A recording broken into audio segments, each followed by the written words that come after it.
Negotiation is so critical to your current and future leadership that this show is divided into two parts. In part 1, we learn the tools of a master negotiator. In part 2, we will help you utilize your new skills to negotiate between departments, advance your career, get a raise, or even a better job in a new company. You will also learn the biggest mistakes most people make when negotiating. Alert! Situations like developing a budget or getting prime projects are more than just conversations. They are negotiations. You must be as prepared, persuasive, and influential as possible. As soon as you start thinking of it that way, you will have an advantage in preparing correctly for your negotiation. Here are some specific tips you will get from this show. Negotiating a budget. How to know what motivates the other person. The best ways to defend a decision you make. Understanding the difference between positional power and real power. How to identify who has power in a department. A hack that will build your impact and influence in your company. The insider secret to negotiating your salary and more. And be sure to listen for my update in the middle of the show that will help you set the stage for a more profitable new year for yourself, your team, and your company, and a happier, more productive life. And if you haven't listened to part 1 already, be sure to do that for better negotiation foundation. Welcome to Women's Leadership Podcast, showing you how to influence people, improve your performance, and advance your career. Brought to you by women's leadership and career expert Sabrina Brahm and womensleadershipsuccess.com. Here's your chance to meet women trendsetters leading the way to success, accomplishment, and balance in business and life.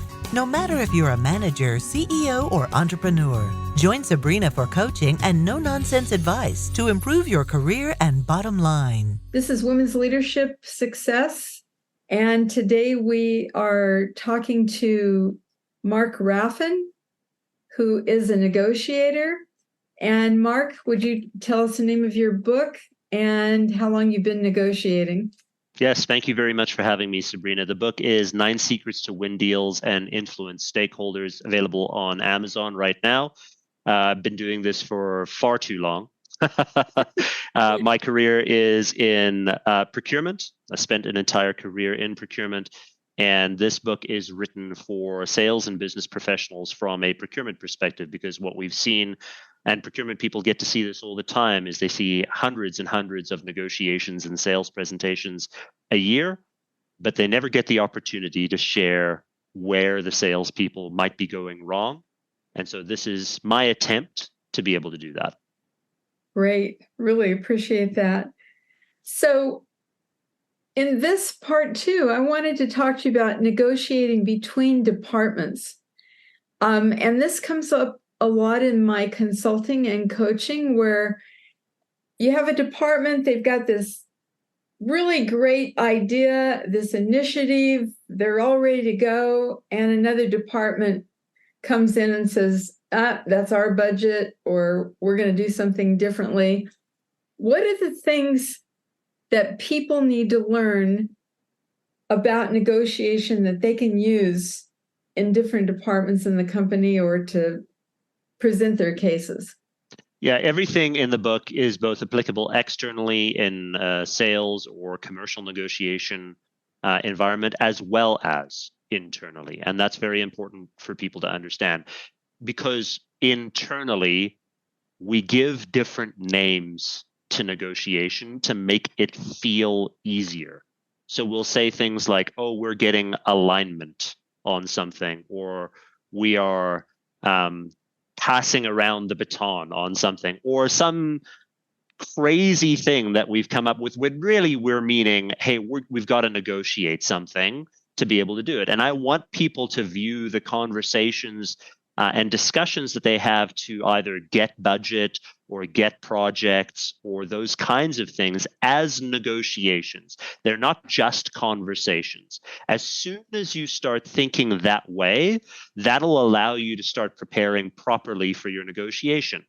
remember that the person that you're negotiating with and conversing with internally, who you want to get the project from or the budget from, or maybe there's a bit of a debate internally around which department should get the budget or should get the project, those people are trying to get it too, right? It's not just a conversation between Maya and Jenny about, the best merits for who gets it. It's also a way to be able to gain projects in the organizations through negotiation.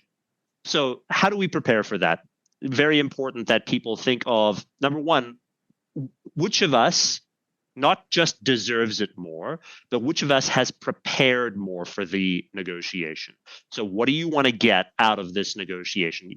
Yes, we want to get the project, or yes, we want to get the budget, but that's the outcome. What is it that we're actually trying to do to get to that outcome? And what benefit is our department or our part of the business showing that the other department or the other part of the business cannot show?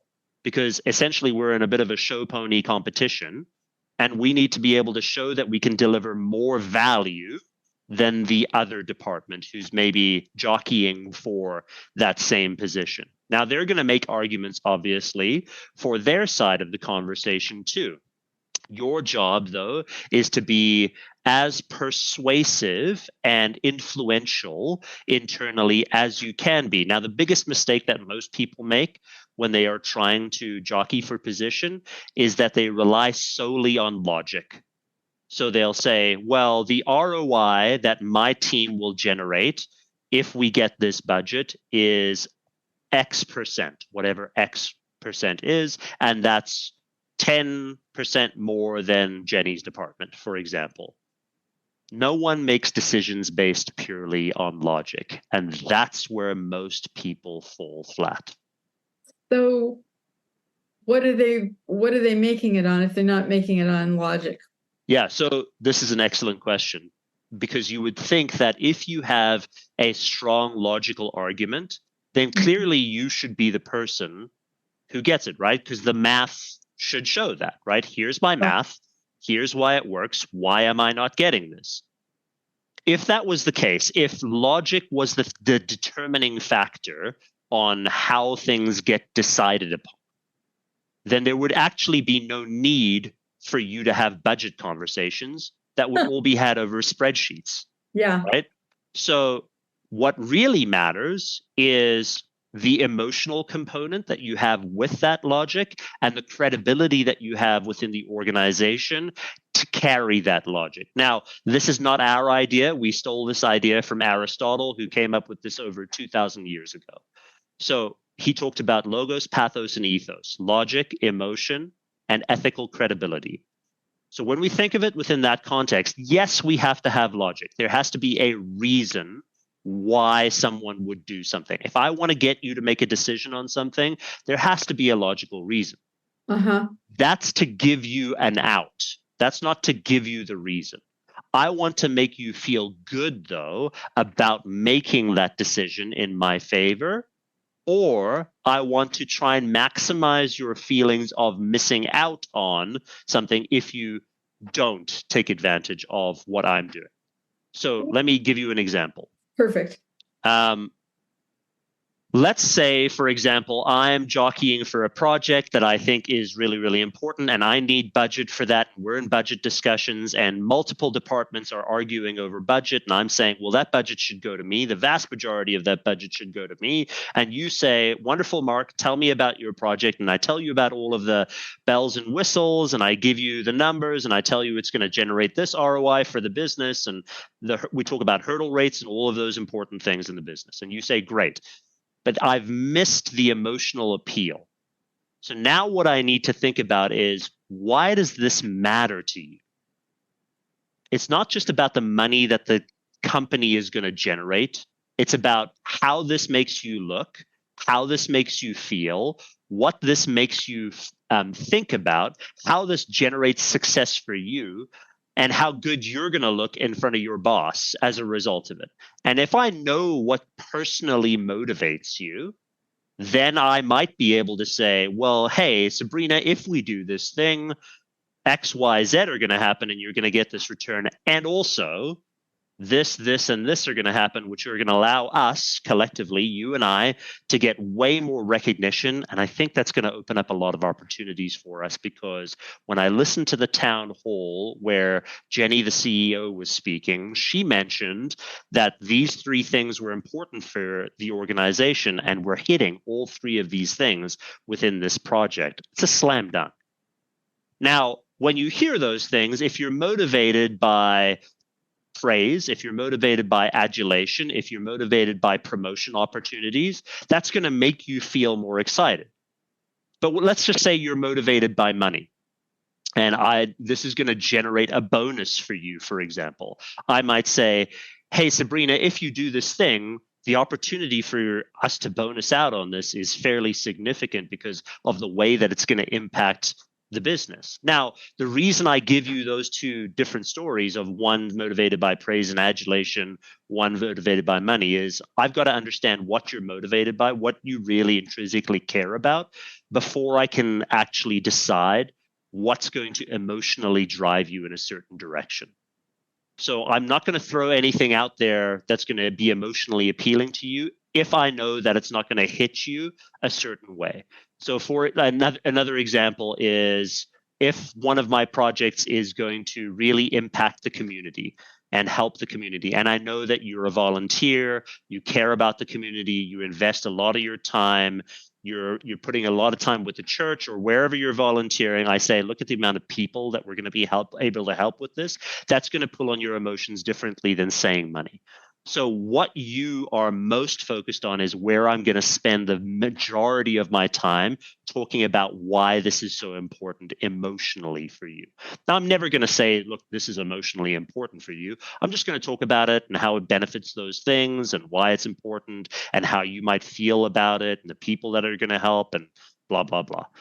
And then I'm going to give you the logic, right? And and by the way, it's also going to generate X for the business, so Right. that when you have to defend it, because you're going to have to defend it, and someone comes to you and says, Sabrina, why did you make a decision to go with Mark's project? You're not going to say, look at all the people it helps. You're going to say, well, it generates X ROI, and that was pretty clear, right? Yeah. I'm giving you the out. I'm giving you the way to be able to defend your decision. It's almost like going on to, let's say, for example, you were going on to a car lot, and you were looking for, you had already basically decided that you were going to buy a base model car, but you wanted to test drive it one more time just to see how it feels. And so you get in that car, or you get onto the car lot, and you can't find the car anywhere on the car lot. But a very good salesperson steps in front of you and says, hey, before you go, I know you were looking for this base model car. We don't have it, unfortunately, but we do have the upgrade available. It's basically the same car. Why don't you just hop in and take that for a spin? No harm, no foul. I know you're going to buy the base model anyway. Just take it for a spin and see how it feels. And you think, great idea, I'm going to do that. Why not? It's basically the same car. So you hop in, you take it for a spin, and you put your foot on the gas, and you realize, whoa, that power feels amazing.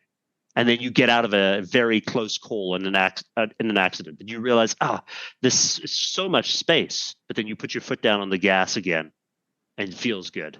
And then you look back at the space and you start to think to yourself, you know what? I do need more space, actually, because I'm carting around kids' soccer gear and family and all of the things that I have to travel with. So I'm going to need this space. And then you put your foot down on the gas again, and it feels good again. And you think to yourself, yeah, the space is a really good idea. And you know what? I probably need more power because the roads in my city are really bad. And I did just miss an accident. Thank God I had that power. And then what do you do? You're talking yourself into buying the car because it feels good, but you're coming up with logic so that when someone asks you, you can hey, Sabrina, why did you buy that car? You say, well, you know what? We need more space. We need more power. No, you did it because it felt good. That's why you need an emotional appeal. And just like you said in part one, this is why you need to do your research. You need to know That's right. who the players are and what's important to them. How do you identify who has power Very in good another question. department? Very good question. So there's a difference between positional power and real power. Let's talk about positional power. Positional, and by the way, you could have both.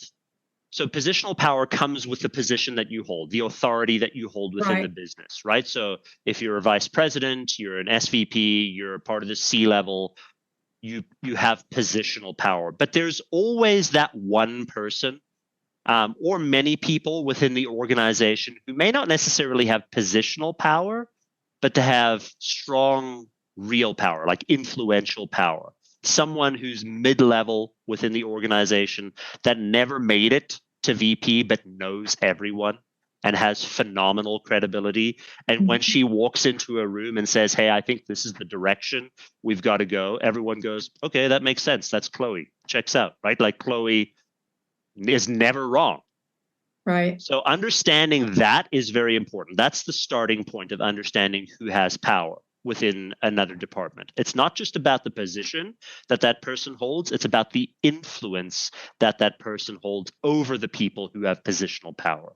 Very, very key.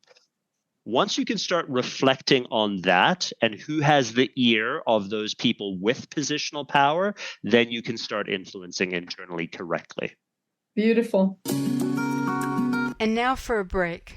A year ago, I worked with Michelle, who had been a director in a Fortune 500 company for over 10 years. She had top academic credentials and several patents to her name. She was well liked by her team and known for her creative and innovative processes. Unfortunately, as she watched her company grow, many of her peers got promoted, but she was passed over numerous times. She was hurt, disappointed, and confused. She couldn't figure out why other people were advancing, and she wasn't. She realized she needed an outside perspective to get unstuck and to move to the next level, so she hired me to coach her. Initially, we focused on improving her executive presence, political savvy, plus other essential strategies that she wasn't even aware she was missing. After a few months, she was excited that she was now included in key meetings, asked for advice, and speaking at company events. Soon she was promoted to vice president. She wanted to continue to develop her new role and have more impact, so she continued coaching with me. Michelle is now a highly respected leader in her company and within her industry. If you can relate to the challenges that Michelle was having and you would like to increase your confidence, impact, and income in 2024, please contact me soon to see if you qualify for a complimentary coaching session. You can reach me at sabrinabrahm.com or via LinkedIn. I have 2 openings for my custom executive coaching system in January, and I've launched a new exclusive executive leadership mastermind group that fellow members are raving about. I look forward to talking to you soon. I have so many questions. One of the things I want to ask you about is, so you're in the company, you talk about this in the book. It's a great chapter. How can you build your ability to have impact and influence in a company? What are things that one can do to improve their visibility? Yeah, I think the single most important thing that you can do is to focus on building your credibility. And Aristotle speaks about this quite a lot. He calls it ethos. We just call it, our modern vernacular for it could be personal brand, right? Like, what is your personal brand within the organization? And that comes down to all of the classic things that you may have heard before, right? Education, experience, your ability to execute on certain projects, maybe what you've done in the past. We call that basically social proof. What is the social proof that you can do what you said you're going to do? Now, those are all things that we build over a career, which is important. But there's a way to I don't want to say shortcut that process, but make it faster, that we call piggyback branding or piggyback credibility, where you can piggyback off of the credibility of other people within your department in order to get more influence. So, for example, if you're trying to sell a new project internally, you're trying to sell a new idea internally, you can, if you don't have any history within that department or you're new to the organization and you're worried that people aren't going to take you seriously, use the stories of other people in your organization and say, we did a similar project where Jenny was working on X, Y, or Z, or Maya was working on ABC, and it worked out like this. The reviews were fantastic. It was incredible.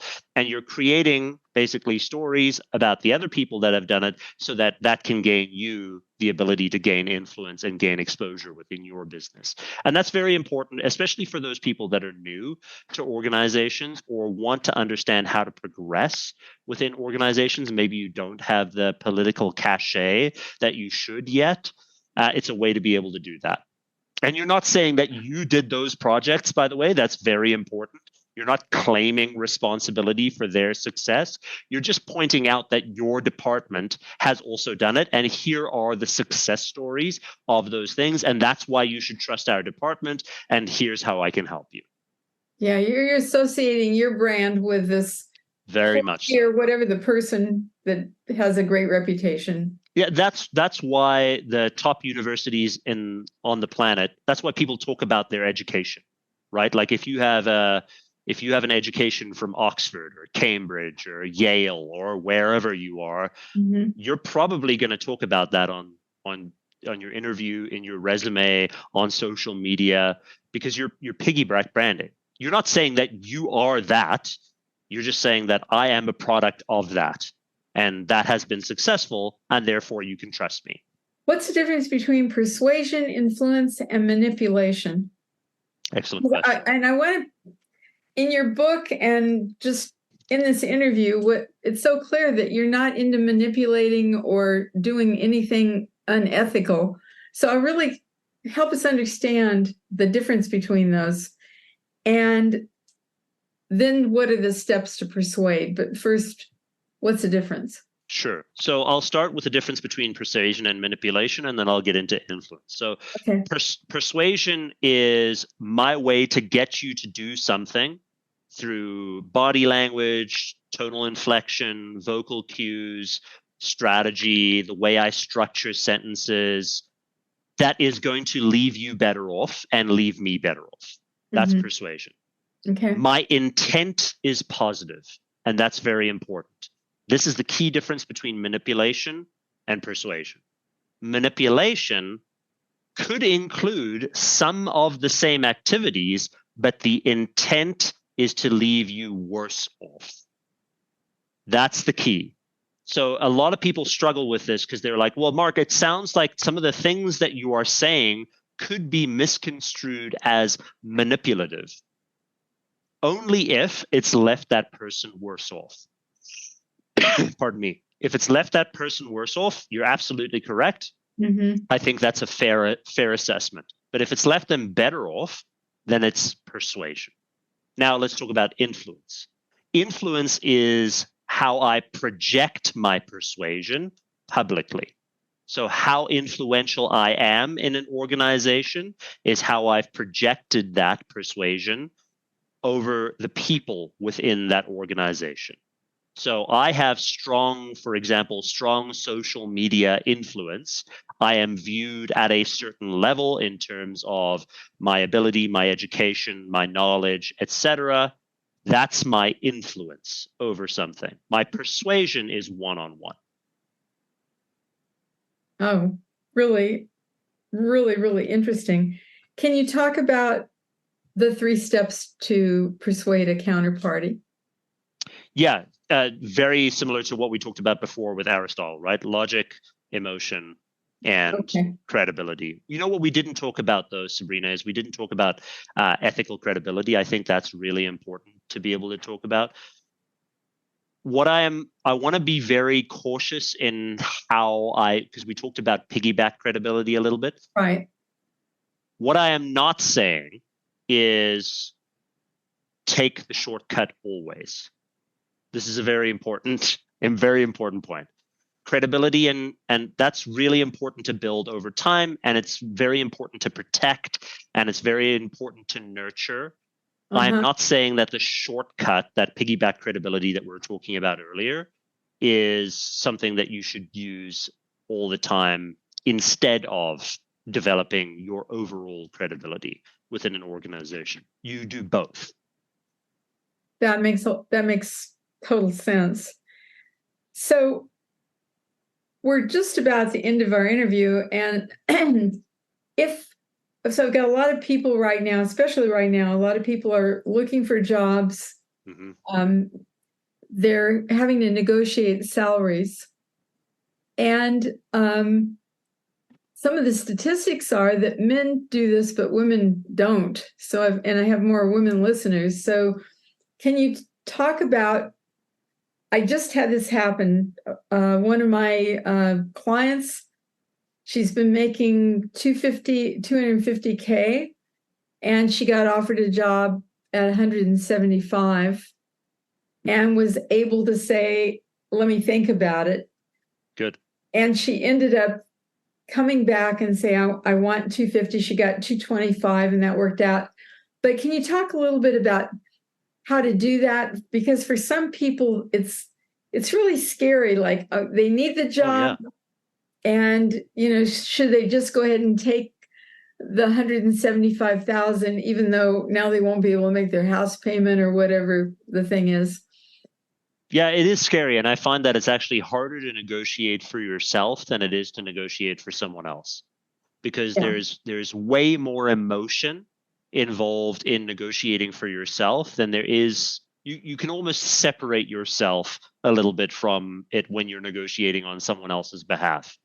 So that there's a real feeling there. And I don't want to discount that, because that's really important, because it's a real feeling, it's a real emotion that a lot of people feel, that fear of like, oh, I don't want to not get this. Right. What I think is really important for people to understand whenever they're negotiating something that's that personal, the strategy remains the same. Right? Still understanding what you want to get out of this, still understanding what you require, not just the salary, but the vacation days and all of the things that you need to be able to negotiate this, because we're trying to think of total compensation, not just the salary. If it was just about the salary, for most people, they wouldn't be doing what they're probably doing. They would probably be in a financial role of some kind, right? A finance role.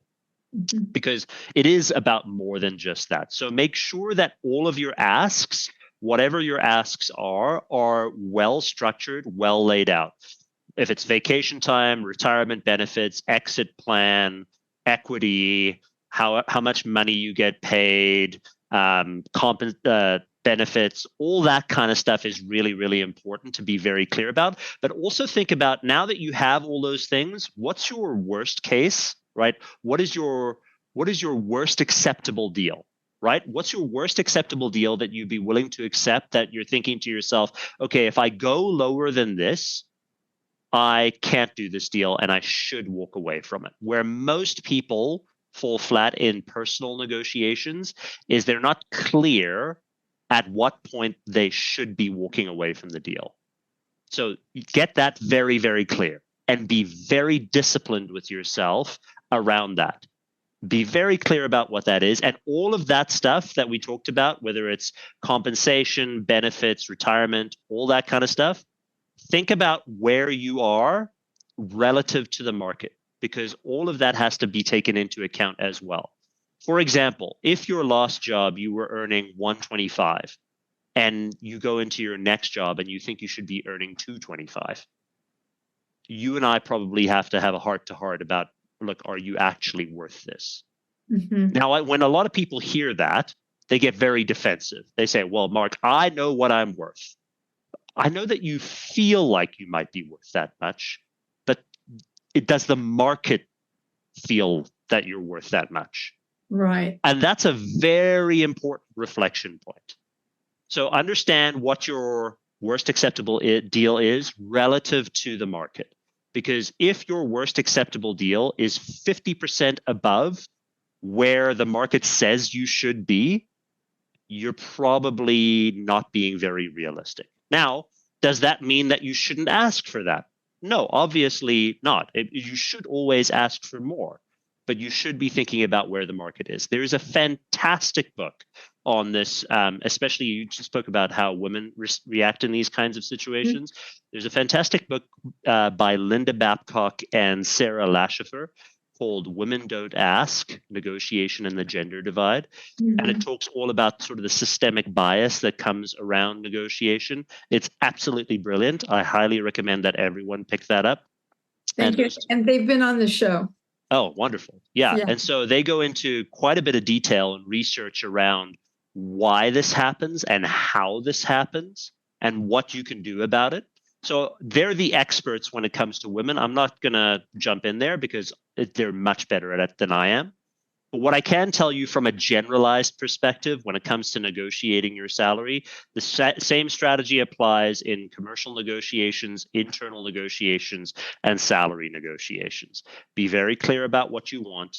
Understand all of the different things that you want. Understand what the range of acceptable outcomes are for each of the things that you want. Understand what the counterparty wants from you and what it is you're willing to provide to the counterparty in order to facilitate those things, and then start the discussion there. Always ask for more. Now, what I'm saying by that, so when some people hear that, they hear ask for 100% more. That's not what I'm saying. I'm saying ask for slightly more than your best case, than your best expected deal. I mean slightly than your best expected deal, because you want to get the counterparty back into that range of acceptable outcomes for you. So if you ask for more, there's a higher probability of success for that. And just be very clear about what it is you're looking for. And by the way, they're going to push you, right? They're going to say, well, this role, we're kind of only looking at this. And then they're going to try and lowball you in a certain situation. If you need time to think about it, take the time to think about it. Do not say no. Do not say yes. Just say, can I get back to you? That's all you have to say. You don't have to go into any kind of extended, verbose, clarification on something. You just say, hey, can I get back to you? That's it. So is that true in all negotiations, do you think? Yes, absolutely. I can think personally in my life how many times I either said yes or no. And if I would have said, can I get back to you, I would have had a very different answer, because I hadn't really thought through what that meant, either right. yes or no. Yeah, because there's so much going on in a negotiation. You're trying to do the math. You're trying to deal with the emotion of the situation. You're not sure if this works or doesn't work. There's 101 things going on. You're not actually thinking straight, right? Like your brain's not reacting logically or rationally to that situation. Give yourself time to think. If you need the time to think, take that time out. Can I get back to you? Can you give me a couple of days? Can you give me a week? Whatever amount of time you need to get back to that person, ask for that. No one's going to say no, by the way. No one's ever going to say, no, you can't have time to think. Because if they say no, your response is, well, hang on, that doesn't make sense. You're asking me to make a decision on the spot right now. Is that something you would want an executive to do, or would you want them to think rationally and reasonably about it? Then anyone worth their weight in gold is going to be able to say, you know what, you're right. Take your time. Yeah. And if you get asked a question, whether it's in an interview or in a negotiation, and you say, I need to think about that or get back to you. Yeah. It looks like you're really smart. It doesn't look like you're stupid and don't know what you're doing. It's like you're thinking it through. Yeah, exactly. I mean, especially around challenging questions. I mean, hopefully in the interview, you've done a significant amount of work to be able to answer most questions. But if a really challenging question comes up and they say, well, how would you address this situation? Like, I actually don't know right now. Can I have some time and I'll get back to you? Right. So we're just about finished. Is there any last thing that you want to leave the audience with? Prepare, prepare, prepare. That is the main focus of the book. Planning and preparation is your key to success. Okay. And if people want to get a hold of you, what's the best way to do that? Easiest place to do it is on LinkedIn. Just search my name. Please connect with me and let me know that you've listened to me on Sabrina's show. If you don't let me know, I will not connect with you. Great. Perfect. Wonderful. Thank you so much, Mark, for being here today. I really, really appreciated it. And I'm really excited about sharing this with my audience. Thank you so much for having me. It was a great pleasure. You're welcome. Wait, keep listening. If you like this show and want to learn more on how to be a transformational leader, I have a special offer for you and a gift in just a moment. Thanks for following me on LinkedIn, where you can get more leadership tips from me. And also, I really appreciate you sharing, liking, and giving me a review in Apple Podcasts or your favorite podcast platform.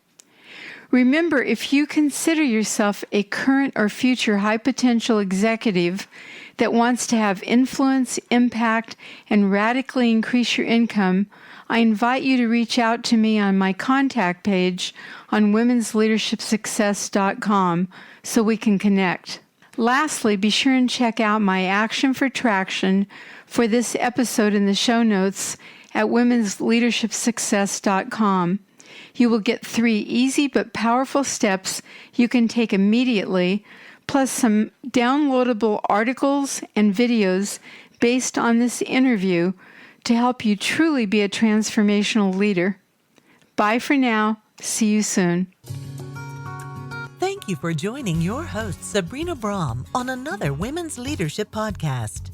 If you have questions or comments, you can email her at sabrina@sabrinabrahm.com. Since 1989, Sabrina and her team have helped hundreds of women managers, business leaders, and entrepreneurs with valuable trainings, articles, books, and executive coaching. For additional tips, interviews, and free access to Great Leaders Today mini course, visit www.womensleadershipsuccess.com.